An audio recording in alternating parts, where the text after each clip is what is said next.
क्या आप जानते हैं कि आज से हजारों साल पहले रामायण काल में ऐसी तकनीकें मौजूद थीं जिनका उल्लेख हमें आधुनिक विज्ञान से पहले ही मिल जाता है।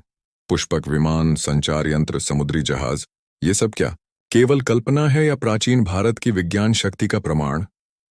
आइए आज इस वीडियो में जानते हैं रामायण काल के उन आविष्कारों के बारे में जो आपको हैरान कर देंगे।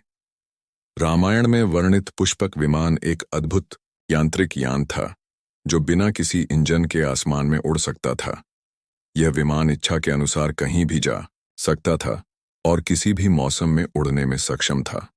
वैज्ञानिकों का मानना है कि यह एक प्रकार की एंटी ग्रेविटी तकनीक रही होगी जिसे रावण ने कुबेर से प्राप्त किया था। क्या यह विमान किसी यूएफओ की तरह था? आपकी क्या राय है? क्या आपने राम सेतु के बारे में सुना है? भारत और श्रीलंका के बीच यह सेतु वाल्मीकि रामायण में वर्णित है। वैज्ञानिक रिसर्च के अनुसार यह पुल लगभग 7000 साल पुराना है। यह पुल नल और नील जैसे वास्तुशिल्प विशेषज्ञों द्वारा बनाया गया था। इसमें ऐसे पत्थर लगाए गए थे जो पानी पर तैर सकते थे। क्या यह सिर्फ मिथक है या वैज्ञानिक खोज का प्रमाण? लंका में रावण ने संचार के लिए एक विशेष यंत्र विकसित किया था जिसे त्रिशूल कहा जाता था। कहा जाता है कि यह एक प्रकार का वायरलेस संचार माध्यम था जिसका उपयोग रावण अपनी सेना से संपर्क करने के लिए करता था। क्या यह प्राचीन काल का एक रेडियो ट्रांसमीटर हो सकता है? रामायण में कई ऐसे हथियारों का वर्णन किया गया है जो आज के आधुनिक मिसाइल सिस्टम से मेल खाते हैं, जैसे ब्रह्मास्त्र, जिसे छोड़ते ही भयानक ऊर्जा उत्पन्न होती थी और यह पूरी सेना का विनाश कर सकता था। क्या यह एक प्राचीन न्यूक्लियर वेपन था?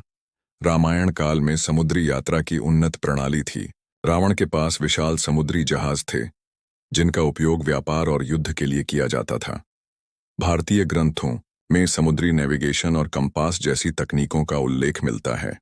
क्या यह भारतीय विज्ञान की उत्कृष्टता का प्रमाण नहीं है?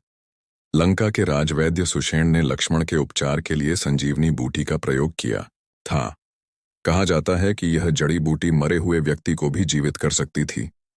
क्या यह सिर्फ एक कहानी है या प्राचीन भारतीय चिकित्सा विज्ञान का प्रमाण? तो दोस्तों, क्या आपको अब भी लगता है कि रामायण केवल एक धार्मिक ग्रंथ है या यह हमारे प्राचीन विज्ञान और तकनीकी क्षमता का प्रमाण है? इन अद्भुत आविष्कारों के बारे में आपकी क्या राय है? हमें कमेंट में जरूर बताएं।